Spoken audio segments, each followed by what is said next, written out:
Yaani leo hii Dube ndio asipofunga mechi 3, Mzize mechi ijayo anacheza na Depu, utamkumbuka wewe Dube? Wewe hapo wewe. Saulika. Wewe jana umemkumbuka Mzize wewe? Sijakumbuka kidogo. Kuwa nilikuwa nataka nione majina mapya. Edmund ulimkumbuka jana? Hapana. Emmanuel? Hapana. Nani anamkumbuka Mayele? Nani anamkumbuka Mayele hapa? Nani anamzungumzia Aziziki? Kuna story ya Aziziki. Hivi Aziziki tumesahau Aziziki. Haridi Yule Dukiabua afanya shughuli zote zinazohusiana na binadamu. Afanya shughuli zote hadi kilimo. Kwanza namkosea sana yule Mkenya. Dukiabua kwanza alifikaje pale alipoenda kufunga pale? I'm just asking myself. Kwa sababu jana akacheza namba 8.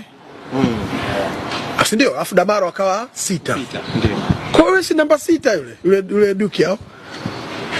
Anaweza kunyumbulika maeneo yote. So mnyumbuliku, mshughulikaji. Ila mimi sijui. I wish all the best waliopo kwenye timu ya uongozi wa Harris. Tunaweza tukabishana kwa sababu tu tunafahamu tuna hizi pande mbili za hizi timu.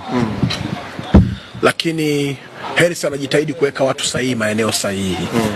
Tuwe wa kweli, wanafanya kazi kweli watu wake. Yao Kwasi Ataola amerejea. Ndio. Hivi jana alikuwepo Israeli Mwenda? Hapana. Say.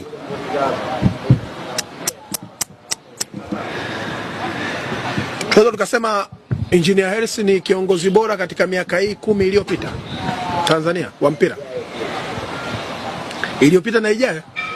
Iliyopita na inaendelea huko. Wewe vipi? Kiongozi bora kwa miaka 10 iliyopita tukianzia labda 2020 mpaka leo 2026 miaka 6. Unampa muendelezo wa kuendelea kuwa bora wewe? Kwa jinsi ambavyo namuona na consistency nitampa ubora. Sasa ukishakuwa kiongozi bora maana yake lazima uwe na taasisi bora. Na uongozi una reflect tabia yako, mienendo yako, ufanisi wako, shughuli zako.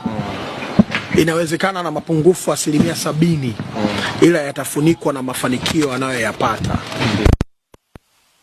Watu ya kusimamia kitu au watu, jitahidi sana uwaridhishe na kufanya vyema kwa wale watu, ili wala upate baraka zao wale watu.